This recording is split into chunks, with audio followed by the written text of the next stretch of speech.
Bonjour les amis, bienvenue en plein milieu de l'océan avec Crash Octopus. Crash Octopus c'est un jeu édité chez Atalia, enfin distribué par Atalia, et c'est un jeu de super pichenette. Voilà, c'est un super jeu de pichenette. Voilà, exactement, c'est ce qui est marqué dessus. Alors on va voir ce que c'est un jeu de super pichenette. Donc ça c'est pour les 7 ans et plus, pour 1 à 5 joueurs, et c'est pour une durée d'environ 20 minutes. Donc bah écoutez, on découvre ça tout de suite dans la vidéo et on se retrouve juste après pour les avis sur Crash Octopus. Alors mettez quand même un maillot de bain parce que vous allez voir, il y a de l'eau et vous allez peut-être être un petit peu mouillé. Alors à tout à l'heure.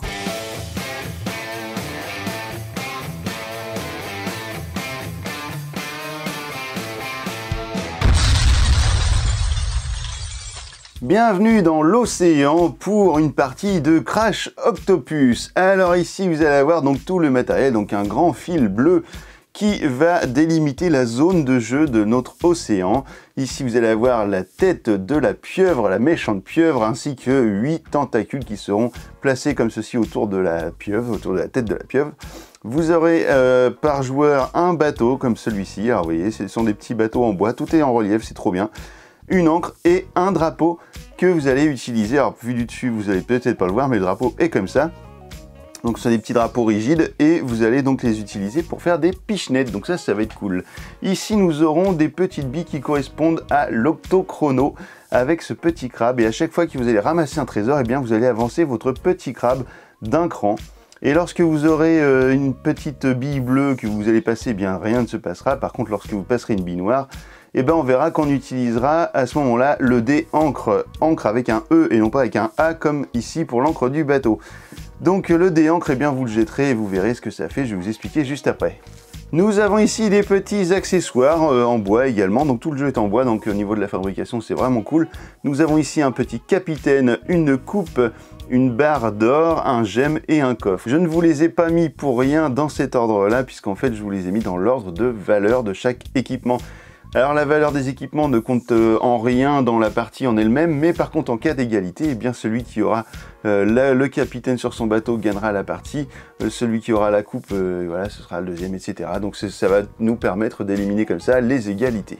Donc pour une partie à 2 joueurs, eh bien vous allez prendre 3 équipements de chaque, donc 3 petits accessoires, et vous allez les lâcher sur la tête de la méchante pieuvre. Allez hop, on y va, tac, c'est parti, pof, pof, pof, pof.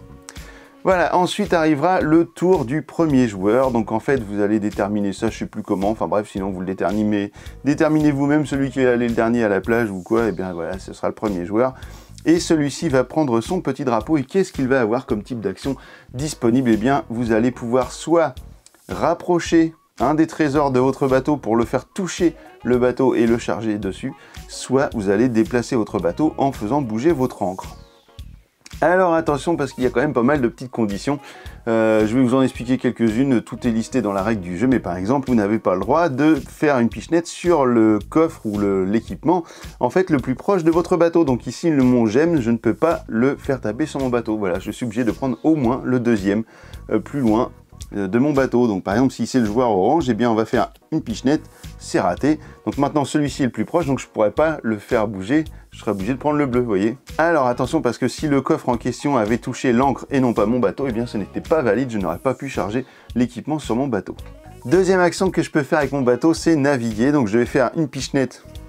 Alors c'est pas simple, hein, je vous le dis. Voilà, je fais une pichenette à mon ancre qui est arrivée juste ici, et bien mon bateau va faire hop comme ceci, je le mets comme je veux autour de l'encre, prêt à récupérer des accessoires qui seront du coup plus proches de lui. Alors les joueurs vont en faire autant, et alors imaginons que c'est à nouveau à mon tour, je vais pas vous faire jouer le joueur bleu, hein, de toute façon, c'est juste pour vous expliquer. Là le plus proche c'est le capitaine, je vais essayer de faire toucher, hop, voilà, j'ai touché mon bateau avec le truc en bois, avec le coffre, et bien je mets le coffre sur mon bateau, comme je peux, voilà. Vous allez voir que ça va pas être évident de mettre tous les accessoires dessus, parce que souvent ils vont tomber à la flotte. Alors qu'est-ce qui se passe quand j'ai mis un accessoire sur mon bateau? Eh bien j'avance mon octochrono d'un cran, c'est une bille bleue, rien ne se passe, c'est au joueur suivant. Alors attention, parce que si par exemple au moment où je tape mon bateau, hop, voilà comme ceci, avec par exemple l'or, eh bien ma poutre, mon coffre, alors c'est vrai qu'on dit un coffre, mais bon ça ressemble à une poutre en bois, hein. Si mon coffre tombe à l'eau, eh bien le coffre reste à l'eau et ne bouge pas, et là je vais par exemple charger mon or sur le bateau. je vais pouvoir le récupérer, mais je ne pourrai pas le récupérer en tapant une pichenette aussitôt dessus, puisque je devrais prendre le pion le plus loin, enfin en tout cas le deuxième pion le plus proche de mon bateau. Vous voyez ici que l'ancre s'est séparée du bateau, donc je ne vais pas ramener mon bateau sur l'ancre, hein, ça non non. Donc il va falloir, lorsque je vais vouloir naviguer, taper mon ancre là où elle est, et je déplacerai mon bateau jusqu'à l'ancre pour la rejoindre.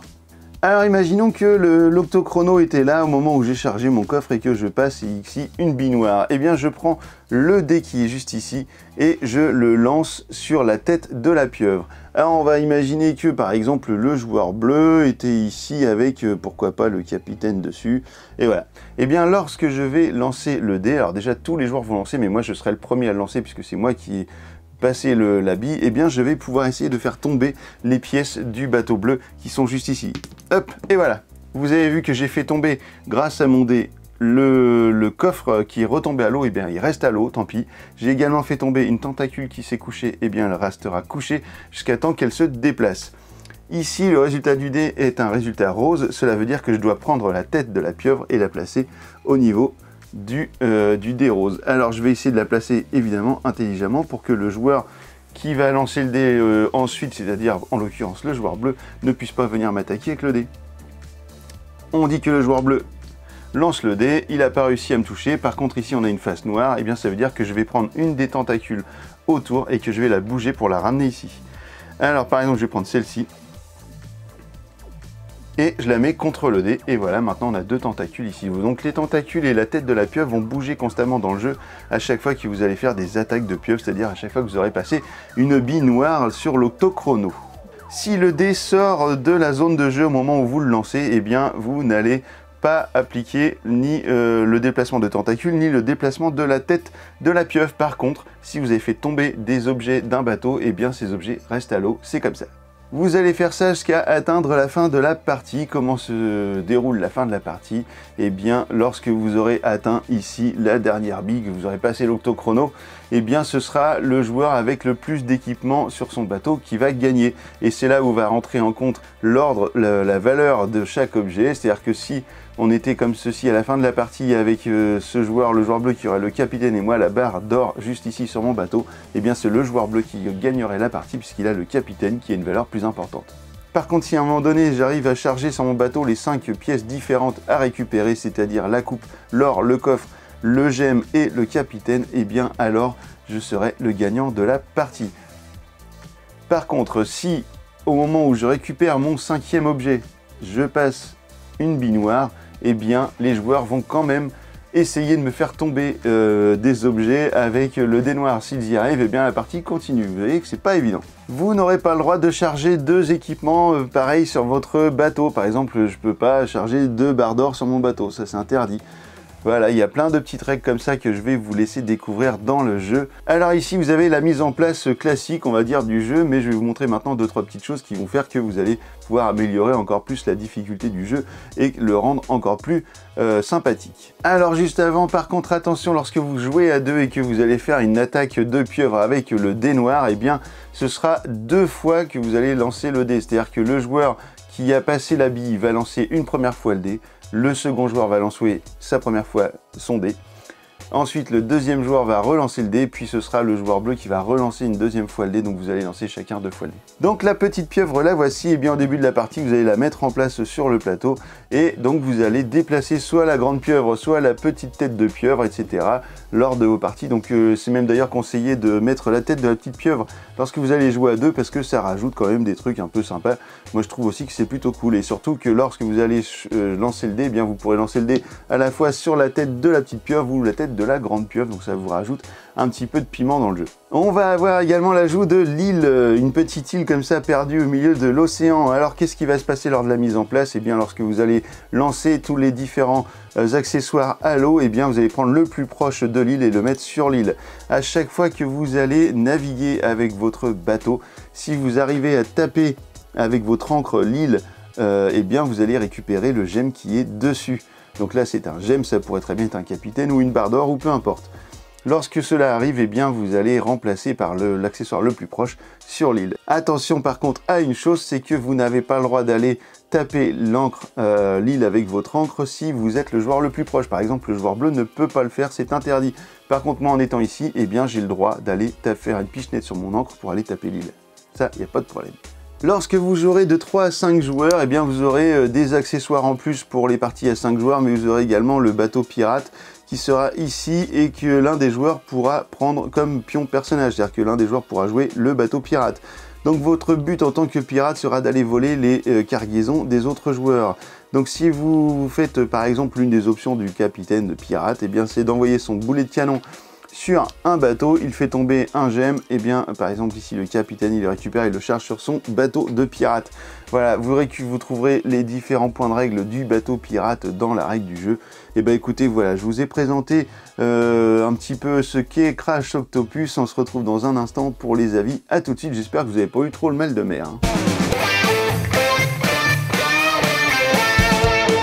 Et bien voilà, vous savez maintenant comment fonctionne Crash Octopus, en tout cas dans les grandes lignes, puisque dans la règle, je peux vous assurer que la règle elle est quand même assez épaisse au final, et qu'il y a plein de petits points de règles, voilà, sur les déplacements, sur les machins, ce qu'on a le droit de faire, ce qu'on n'a pas le droit de faire. Donc c'est un jeu qui est quand même assez complet, donc il va falloir s'attarder un petit peu sur la règle et puis essayer de respecter au maximum ça, sachant que on est quand même sur un jeu, encore une fois, un jeu bac à sable où en gros vous faites un peu ce que vous voulez. Il y a une règle de base et puis après vous l'adaptez comme vous voulez. Si vous voulez jouer avec des enfants plus jeunes, ils vont s'éclater avec ça, franchement, il n'y a aucun problème. Alors ils disent 7 ans, je pense que c'est pour les histoires d'objets dans la bouche peut-être ou ce genre de trucs. On a un mode solo, alors en fait le mode solo, puisque je vous ai dit que c'était de 1 à 5 joueurs, donc en fait le mode solo au final ce sont des challenges, donc c'est des challenges qui sont à la fin de la règle. Vous avez un truc, je sais plus si ça s'appelle quoi, le Octopus Bowling, vous avez d'autres trucs comme ça, voilà, avec des points. Donc ça ce sont des challenges que vous allez pouvoir faire tout seul ou entre amis, avec donc une mise en place particulière. Et nous, qu'est-ce qu'on a pensé de Crash Octopus? Alors on l'a découvert à Paris Ludique dans la zone pro de chez Atalia. Donc quand on nous l'a présenté, je dois vous avouer que en fait on était mitigé parce que au final je pense que sur le moment de la vidéo, quand on l'a fait, on n'a pas bien tilté l'intérêt du jeu et du coup j'avais hâte quand même de l'essayer pour voir vraiment si c'était cool ou pas. Et au final c'est un jeu que en tout cas on a bien apprécié. Voilà, alors des jeux de pichenette nous on n'en avait pas encore, il me semble qu'on n'avait pas encore de jeux comme ça.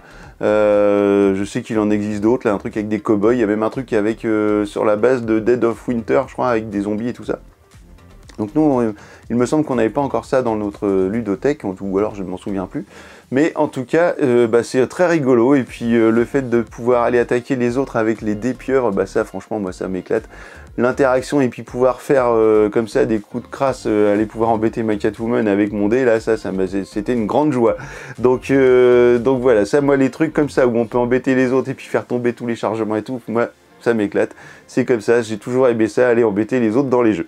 Donc Crash Octopus, écoutez, au niveau du matériel, c'est juste super, franchement, tout le matos, il est mortel, c'est que des pions en bois, tout est parfait, les couleurs et tout sont trop sympas. Par contre les drapeaux, alors c'est quand même une feuille de papier collée, c'est assez rigide, mais je suis pas sûr que ça tienne beaucoup dans le temps. Donc j'aurais préféré peut-être un petit bout de plastique pour le coup là-dessus, ça n'aurait pas demandé beaucoup de plastique, mais au moins ça. Alors il y a 2 drapeaux par couleur, donc si vous en pétez un, vous avez toujours de rechange. Mais bon, après, normalement, vous trouvez n'importe quel objet chez vous pour faire des pichenettes, et puis c'est bon, hein, même à la limite avec le doigt, et puis voilà, on n'en parle plus. Hein. Donc voilà, Crash Octopus, quoi dire de plus? Alors oui, alors juste qu'en fait, il y a moult extensions. Vous avez vu que le jeu, il y a le jeu de base, vous avez la petite pieuvre, vous avez le bateau pirate, vous avez, je sais plus quoi, l'île, vous avez des pièces en plus pour le jouer à 5. En fait, tout ça, c'est des choses qui auraient pu très bien être dans des boîtes d'extension. Et tout est fourni dans le jeu, donc je trouve ça vraiment super. Voilà, à ce niveau-là, je trouve que c'est vraiment cool parce qu'en fait, on a un jeu qui est hyper modulable et ça, c'est vraiment sympa. Donc voilà, et bien Crash Octopus, c'est un vrai bon jeu, je trouve. En tout cas, nous, ça nous amuse beaucoup et là, pour l'été, c'est super. Donc ça vient de sortir, c'est arrivé il y a une dizaine de jours maintenant, c'était le jour de Paris Ludique, donc... si vous aimez ce genre de jeu, voilà, si vous avez envie de vous faire plaisir, jouer avec vos enfants, et jouez à Crash Octopus, vous allez voir que vous n'allez pas regretter, c'est vraiment très sympa. Et alors maintenant que vous savez tout, ou presque sur Crash Octopus, alors tu joues quoi.